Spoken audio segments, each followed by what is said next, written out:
Isaías capítulo 59. Eis que a mão do Senhor não está encolhida, para que não possa salvar, nem surdo o seu ouvido, para não poder ouvir. Mas as vossas iniquidades fazem separação entre vós e o vosso Deus, e os vossos pecados encobrem o seu rosto de vós, para que vos não ouça, porque as vossas mãos estão contaminadas de sangue, e os vossos dedos de iniquidade. Os vossos lábios falam mentiras, e a vossa língua profere maldade. Ninguém há que clame pela justiça, ninguém que compareça em juízo pela verdade. Confiam no que é nulo e andam falando mentiras. Concebem o mal e dão à luz a iniquidade. Chocam ovos de áspide e tecem teias de aranha. Se um dos ovos é pisado, sai-lhe uma víbora. As suas teias não se prestam para vestes. Os homens não poderão cobrir-se com o que eles fazem. As obras deles são obras de iniquidade. Obra de violência há nas suas mãos. Os seus pés correm para o mal, são velozes para derramar o sangue inocente. Os seus pensamentos são pensamentos de iniquidade. Nos seus caminhos há desolação e abatimento. Desconhecem o caminho da paz, nem há justiça nos seus passos. Fizeram para si veredas tortuosas. Quem anda por elas não conhece a paz. Por isso, está longe de nós o juízo, e a justiça não nos alcança. Esperamos pela luz, e eis que há só trevas. Pelo resplendor, mas andamos na escuridão. Apalpamos as paredes como cegos. Sim, como os que não têm olhos, andamos apalpando. Tropeçamos ao meio-dia, como nas trevas, e entre os robustos somos como mortos. Todos nós bramamos como ursos e gememos como pombas. Esperamos o juízo e não o há. A salvação, e ela está longe de nós, porque as nossas transgressões se multiplicam perante ti, e os nossos pecados testificam contra nós, porque as nossas transgressões estão conosco, e conhecemos as nossas iniquidades, como o prevaricar, o mentir contra o Senhor, o retirarmos-nos do nosso Deus, o pregar opressão e rebeldia, o conceber e preferir do coração palavras de falsidade, pelo que o direito se retirou, e a justiça se pôs de longe, porque a verdade anda tropeçando pelas praças, e a retidão não pode entrar. Sim, a verdade sumiu, e quem se desvia do mal é tratado como presa. O Senhor viu isso e desaprovou o não haver justiça. Viu que não havia ajudador algum e maravilhou-se de que não houvesse um intercessor. Pelo que o seu próprio braço lhe trouxe a salvação, e a sua própria justiça o susteve. Vestiu-se de justiça, como de uma couraça, e pôs o capacete da salvação na cabeça. Pôs sobre si a vestidura da vingança, e se cobriu de zelo, como de um manto.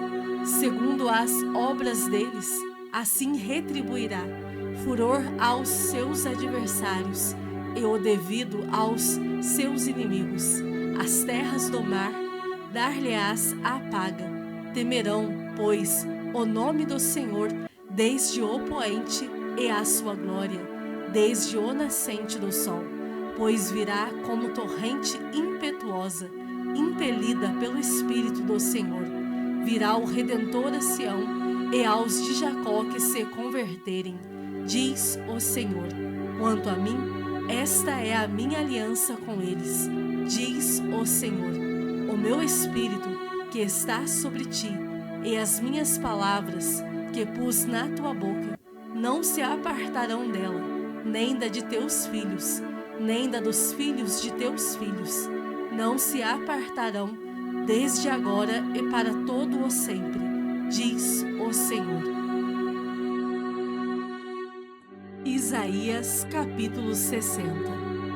Dispõe-te, resplandece, porque vem a tua luz, e a glória do Senhor nasce sobre ti. Porque eis que as trevas cobrem a terra, e a escuridão os povos. Mas sobre ti aparece resplandecente o Senhor, e a sua glória se vê sobre ti. As nações se encaminham para a tua luz, e os reis para o resplendor que te nasceu. Levanta em redor os olhos e vê. Todos estes se ajuntam e vêm ter contigo. Teus filhos chegam de longe, e tuas filhas são trazidas nos braços. Então o verás e serás radiante de alegria. O teu coração estremecerá e se dilatará de júbilo, porque a abundância do mar se tornará a ti, e as riquezas das nações virão a ter contigo. A multidão de camelos te cobrirá, os dromedários de Midian e de Efa, todos virão de Sabá, trarão ouro e incenso e publicarão os louvores do Senhor. Todas as ovelhas de Quedar se reunirão junto de ti, servir-te-ão os carneiros de Nebaiote, para o meu agrado subirão ao meu altar, e eu tornarei mais gloriosa a casa da minha glória. Quem são estes que vêm voando como nuvens e como pombas ao seu pombal? Certamente as terras do mar me aguardarão. Virão primeiro os navios de Tarsis para trazerem teus filhos de longe, e, com eles, a sua prata e o seu ouro, para a santificação do nome do Senhor, teu Deus, e do Santo de Israel, porque ele te glorificou. Estrangeiros edificarão os teus muros, e os seus reis te servirão.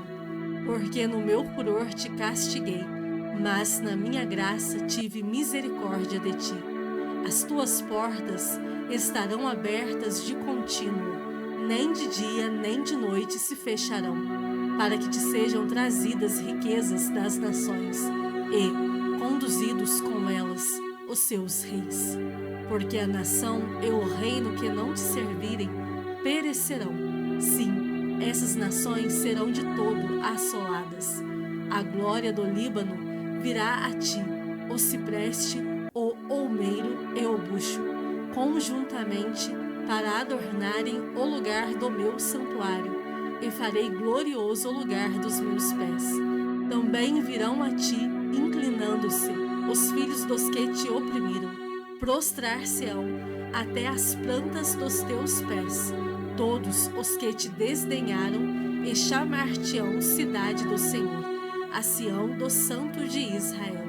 De abandonada e odiada que eras, de modo que ninguém passava por ti, eu te constituirei glória eterna, regozijo de geração em geração. Mamarás o leite das nações e te alimentarás ao peito dos reis. Saberás que eu sou o Senhor, o teu Salvador, o teu Redentor, o poderoso de Jacó. Por bronze trarei ouro, por ferro trarei prata, por madeira bronze e por pedras ferro. Farei da paz os teus inspetores, e da justiça os teus exatores. Nunca mais se ouvirá de violência na tua terra, de desolação ou ruínas nos teus limites. Mas aos teus muros chamarás salvação, e às tuas portas louvor. Nunca mais te servirá o sol para a luz do dia, nem com o seu resplendor a lua te alumiará. Mas o Senhor será a tua luz perpétua, e o teu Deus a tua glória. Nunca mais se porá o teu sol, nem a tua lua minguará, porque o Senhor será a tua luz perpétua, e os dias do teu luto findarão. Todos os do teu povo serão justos, para sempre herdarão a terra, serão renovos por mim plantados, obra das minhas mãos, para que eu seja glorificado. O menor virá a ser 1000, e o mínimo uma nação forte. Eu, o Senhor, a seu tempo farei isso prontamente. Salmos de número 100. Celebrai com júbilo ao Senhor todas as terras. Servi ao Senhor com alegria. Apresentai-vos diante dele com cântico. Sabei que o Senhor é Deus. Foi ele quem nos fez, e dele somos. Somos o seu povo e rebanho do seu pastoreio. Entrai por suas portas com ações de graças, e nos seus átrios com hinos de louvor. Rendei-lhe graças e bendizei-lhe o nome, porque o Senhor é bom, a sua misericórdia dura para sempre, e de geração em geração a sua fidelidade.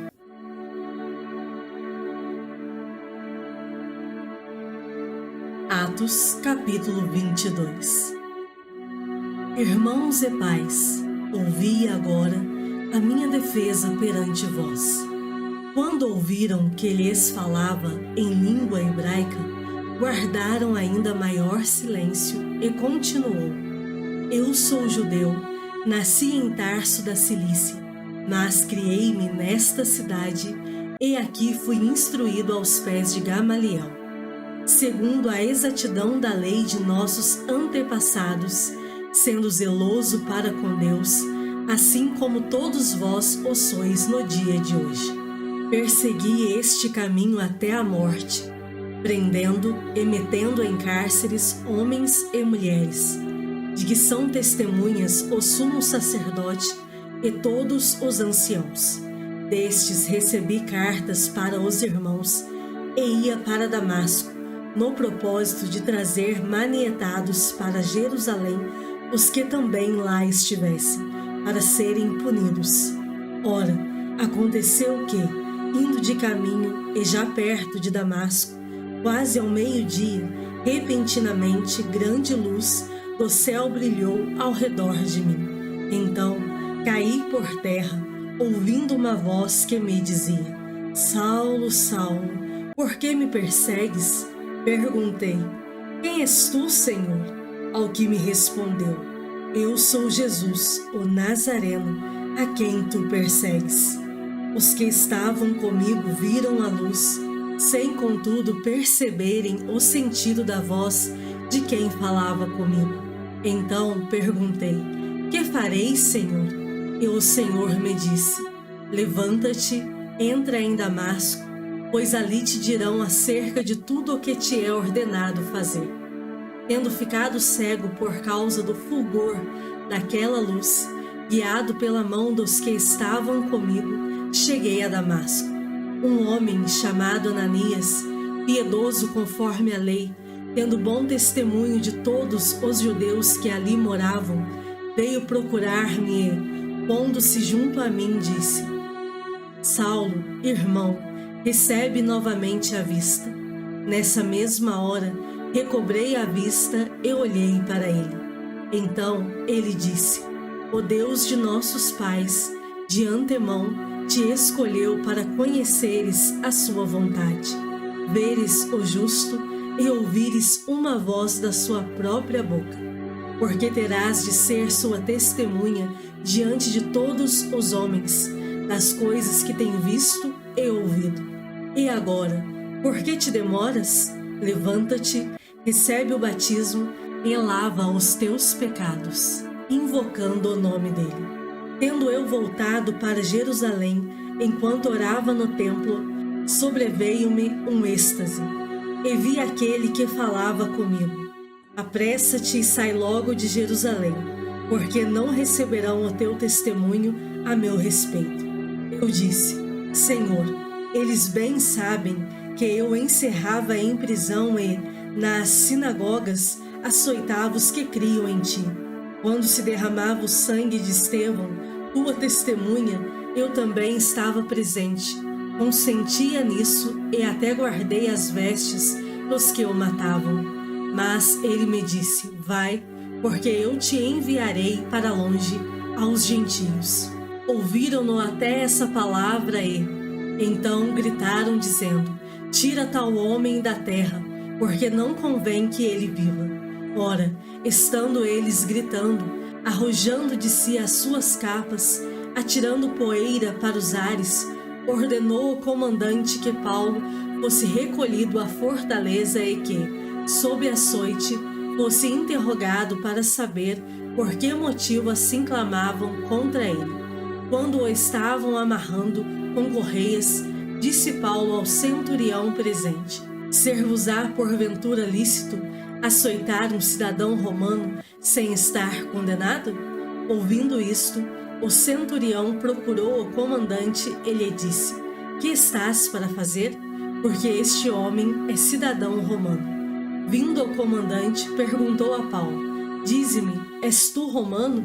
Ele disse: sou. Respondeu-lhe o comandante: a mim me custou grande soma de dinheiro este título de cidadão. Disse Paulo: pois eu o tenho por direito de nascimento. Imediatamente se afastaram os que estavam para o inquirir com açoites. O próprio comandante sentiu-se receoso quando soube que Paulo era romano, porque o mandara amarrar. No dia seguinte, querendo certificar-se dos motivos por que vinha ele, sendo acusado pelos judeus, soltou-o e ordenou que se reunissem os principais sacerdotes e todo o sinédrio, e mandando trazer Paulo, apresentou-o perante eles.